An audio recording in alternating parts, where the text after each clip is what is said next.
Back to this video again. So first of all, a big sorry to uploading a late video. So now I'm going to share continue our Hindi grammar video series. और इसमें हम पिछले part जो हमने हिंदी मुहावरे का first part upload किया था, उसके बाद के कुछ मुहावरे, इम्पॉर्टेंट मुहावरे रह गए थे, उसी के साथ हम कंटिन्यू कर रहे हैं। स्टार्ट किया है फूला ना समाना। अब आपने अक्सर इस वर्ड को सुना होगा कि लोग फूला नहीं समाते हैं। इसका मतलब क्या होता है? मतवाला हो जाना, कपड़े छोटे हो जाना, इधर उधर कूदना या फिर बहुत प्रसन्न होना। तो फूला ना समाना का अर्थ हो जाएगा बहुत प्रसन्न होना। उसके बाद दिया गया है बंजारे का डेरा। अब ये है बिना छत का घर, बिना घर बार या फिर जगह जगह घूमने वाला या घर गृहस्थी का सामान ना होना। तो बंजारे का डेरा मतलब बिना घर बार का, जिनका एक जगह फिक्स ना हो। नेक्स्ट है भाड़े का टट्टू। ये होते हैं किराए का आदमी, पैसे का लोभी, काम चोर या फिर मालिक के साथ धोखा करने वाला। तो ये हो जाएगा पैसे का लोभी। नेक्स्ट है भात सड़ना, बिरादरी से निकलना, बासी भोजन, आवश्यकता से अधिक भोजन बनाना या फिर लापरवाह होना। तो भात सड़ने का मतलब हो जाएगा बिरादरी से निकाल देना। फिर है रंग में भंग डालना, परेशान करना, विघ्न डालना, उत्पात मचाना या फिर बिजली गुल कर देना। तो रंग में भंग होता है विघ्न डालना, मतलब कोई काम बनने जा रहा हो और उसमें आप रंग में भंग डाल दें। फिर है लकीर का फ़कीर, सीधी राह पर चलना, बड़ों की आज्ञा मानना, किसी की बात ना सुनना या फिर पुराने रीति रिवाजों में जकड़ा होना। तो जो लकीर का फ़कीर मीन्स पुराने रीति रिवाजों में जकड़ना। नेक्स्ट है लेने के देने पड़ना, कुछ का कुछ होना, व्यापार में हानि होना, कर्जदार होना या फिर उल्टी बातें करना।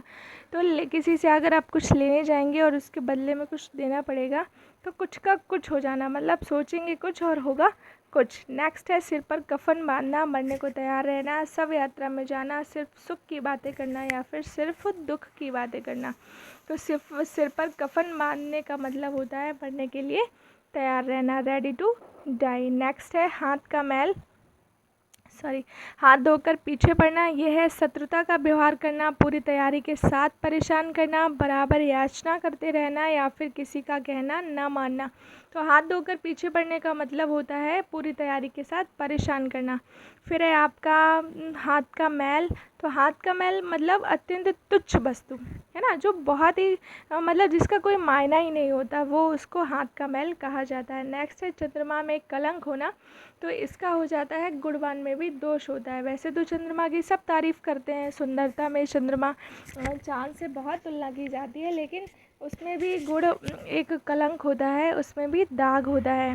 नेक्स्ट है अंगद का पैर होना। तो अंगद के पैर के समान बड़े बड़े पैर होना, एक स्थान पर दृढ़ता से जम जाना, गदगद होना या फिर दृढ़ प्रतिज्ञा करना। तो ये हो जाता है एक स्थान पर दृढ़ता से जम जाना।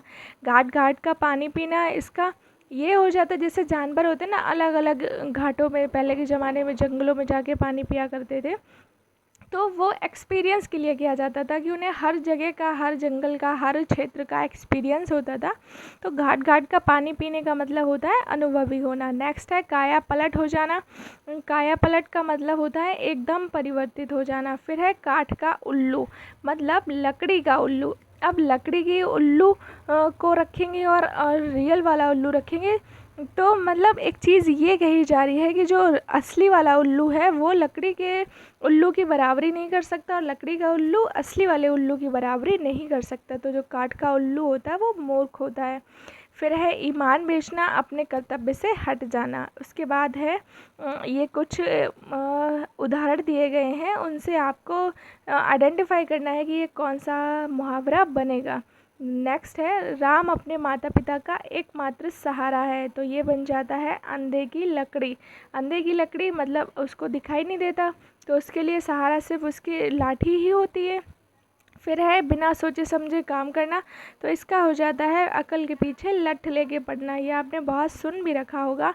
फिर है एकाएक लाभ होना। तो ये हो जाता है छप्पर फाड़ कर आना। फिर है कायर युद्ध क्षेत्र से भाग खड़े होते हैं, इसको बोलते हैं पीठ दिखाना। सर्वनाश कर देना का हो जाता है नामो निशान मिटा देना।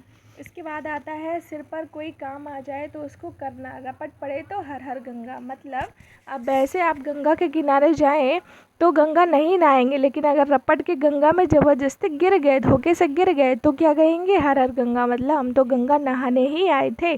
फिर है बिना बताए भागना, तो इसका हो जाता है चंपत होना। फिर है सबका एक समान होना, ये एक ही थाली के चट्टे बट्टे, बुरे व्यसन में पड़कर अपना सब कुछ नष्ट कर देना, ये धूल में मिलना हो जाता है। झगड़ालू होना मतलब चलती हवा से बात करना। फिर है कलम तोड़ना, इसका हो जाता है अनूठी उक्ति लिखना।